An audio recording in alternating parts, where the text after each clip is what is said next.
Right, so you know the drill. Onto the functional side. So we're looking predominantly at the stats effect system, right? Because I have explained the drop crafting and the multi-block structures before, right? Because we are using a fair few of them. We've got the wax refinery, we have the deep slate furnace, and the cauldron. They all feature in this system, right? But, oh, and the grinding station. Four multi-block structures to get this system to work. But anyway, the main thing we want to go over is these two, right? Well, I think there's like 20. Wait, one? Can't remember how I made a lot, but yeah, we want to go over how exactly these work. And it's super simple, like usual, as I keep saying. All I'm doing is on a event, right? In this case, hitting, we're going to tag the nearest entity, right? So that's all it is, basically. We tag them with whatever we want, and then depending on the tag, we can run effects at different points, right? What does that look like? Well, let's go through the functions. So Runechant functions, player should be the apply, if I remember correctly, right? Weapon poisons, perfect. So then we have the main hand particles, which are just the effect going on, right? So you can see through the text there slightly. Then we also have the apply and the clear item. I did talk about the clear item, but I didn't really go into great detail, so I'm going to look at that one first. So basically, every time the flask triggers, it counts up. Once it gets to 50, it will clear the flask from your inventory. Now, it will select from the top row of the inventory all the way to your selected item in offhand, meaning that if you have the same flask multiple times in your inventory, the first one that gets removed is not the equipped one, right? Which I think is really nice, coincidental, but nice, because it means you can, stack up a bunch and continuously apply the different stats effects that you want to apply. The way this is done, though, is obviously I have to check that every single flask, and as you can see, there is a lot of them.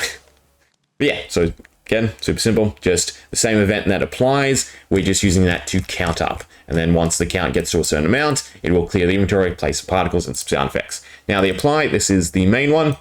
So we have status apply, matches 1. Now status apply is just using the inbuilt scoreboard system once again. So the custom scoreboards that track statistics, and all I'm checking is when the player deals damage, because that's when they hit an entity, right? So anytime the player hits an entity, this gets pushed to above 1, and then that will run this effect, and eventually it will get cleared, right? I don't know if it gets cleared here or the function before this that runs this one. It's probably the one before this. But as you can see, again, then we have to test for all the different flasks. So both only the offhand, because that's how they function, right? So if a X flask is in the offhand, then it will apply the different stats effects. There is also that RNG check that we went over last time. As you can see here, right? All the different tags that control the actual statuses. So for instance, bleed is one that can accumulate. So they apply bleed on the first hit, and then if they have bleed, right? It will apply bleed 1, and then bleed 2, 3, 4, 5. So all the stacking status effects work in that range. But there are some that are just singular. So for instance, this one that applies curse. Okay, so all we do is check for a flask with curse in the lore tag, and then it's going to apply to the nearest entity that we've hit curse. So yeah, again, super simple. I've chucked in a bunch of other complications. Stuff like this, right? Wherever I've got the check, if you will, multiple times, I can really refine, right? Again, I'm learning as much as I'm trying to explain it. So what I've done is conceptually fine, but my execution isn't completely polished. Just a fair warning. So for instance, like this, I should really remove the if luck check and put it on the function before this one, right? And that way it wouldn't even matter about checking this, because the only time it will run is when that if function is at the point of working. So in a way that would actually gate how often this executes, which then would cut down on lag more.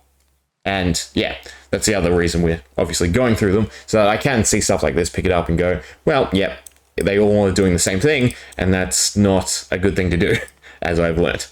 But yeah, so again, all we do is apply a tag to the enemy, and then depending on the tag, we trigger different effects. As you can see here, we've got add copper flask use. There is 2 and 1, depending on the flask, because there is a special variant of the flask called an enriched copper waxing flask, which has better effects and more uses, right? So again, it was 50 to clear. So this has to trigger 25 times, and then this has to trigger those entire 50 times before the flask is used up. So that's all it is for the application. Again, using the inbuilt scoreboard to check when the player attacks. You can tie it to any statistic you want, and then it's just tagging the entities closest to the player, because that's most likely the one that they are attacking. Sometimes you will obviously knock an entity back and you'll have another one to the left or right and they will get tagged.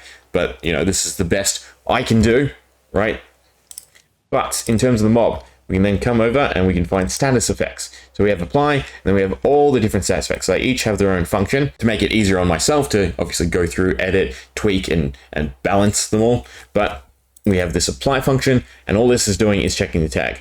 Now, I do have a bunch of different timers set up, so 5 seconds, right? There's different ones that trigger off of 5 seconds. There's ones that trigger off of 3, tick, and 8, 12. I think 12 is the maximum. We do have, oh, no, these are the remove, right? Yeah, we'll get to that in a second. So 12 is the greatest amount of time.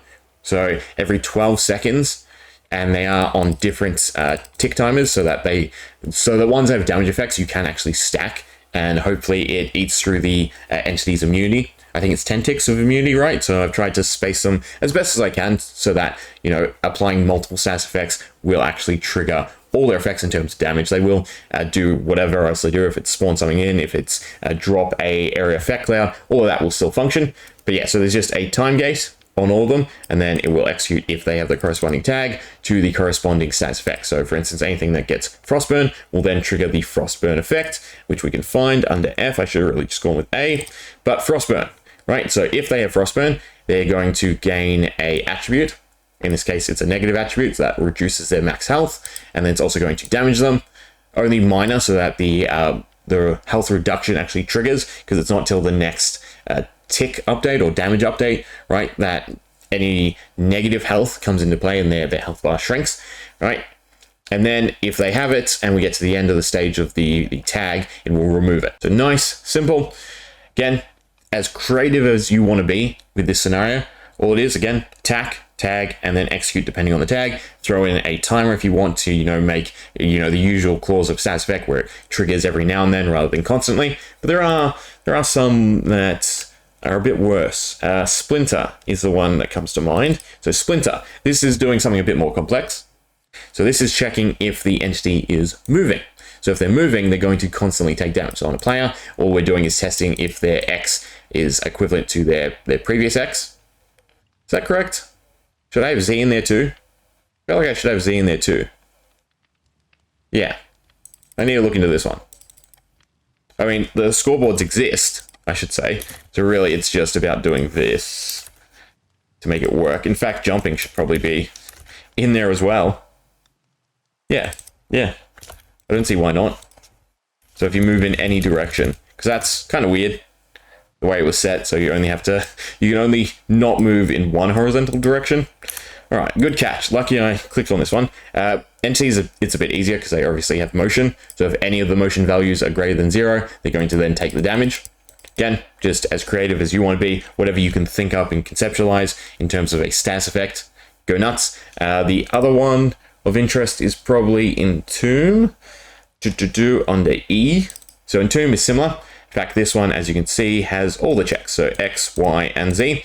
And it's similar to Splinter, so it's checking whether or not they're moving. But instead of damaging or triggering an effect when they move, this one triggers if they don't move. So as long as the player hasn't moved or the entity hasn't gained any motion, then it's going to cycle through its effects, which will slowly build up slowness and then eventually encase them in ice, right?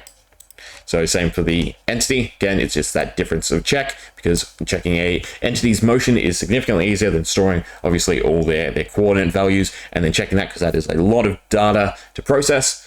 But yeah, again, everything I do is kind of basic. It's just the creativity that lets it shine, right? From my perspective, at least. So again, just using the inbuilt scoreboard to check when the player attacks. Then if they have attacked, we're tagging the closest entity, and then off of that, we are running X effect depending on what tag that entity has been given. So in this case, if they have the Entomb tag, it will run the Entomb effect, which then has a more complex effect of checking their motion and then running effects depending on whether or not they're not moving. But yeah, that's pretty much it. Again, simple from my perspective, right? But you can build off of it, you can go nuts with it, and you can come up with some really creative design, right? Best thing about Minecraft is even the command stuff and the functions are sandbox, basically, right? Whatever you can think up, there is a way to do it. It just will take some time and steps. Anyway, Hope you enjoyed. You know, I talked about them, I might as well show them off, right? So we'll come in, I fixed up Splinter, saved it. I definitely need to heal myself. You can see the particle effects triggering.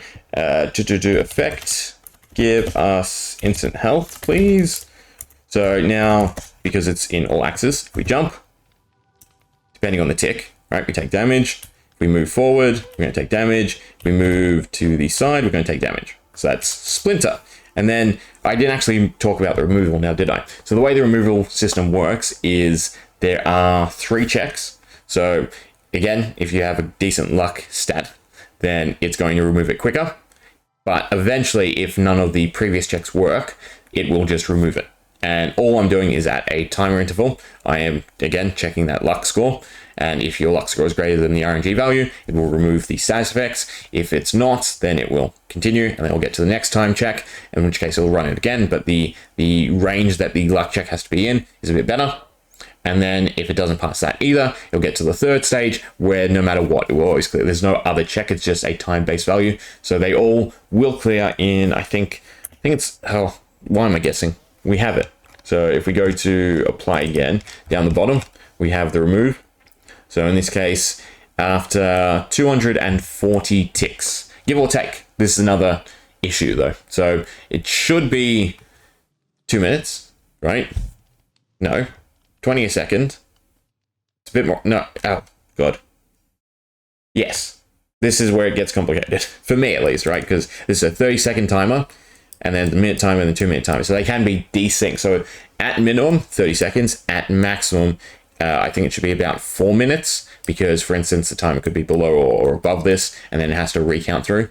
If that makes sense? Because they can desync, because the amount of ticks within 30 seconds versus a minute and 2 minutes don't always even out, right? The 30 seconds will cycle through X amount of times before it gets on par with the minute and 2 minutes in terms of 239. God, I make it sound a lot more complicated than it needs to be. Again, I hope these are enjoyable and somewhat, you know, learnable.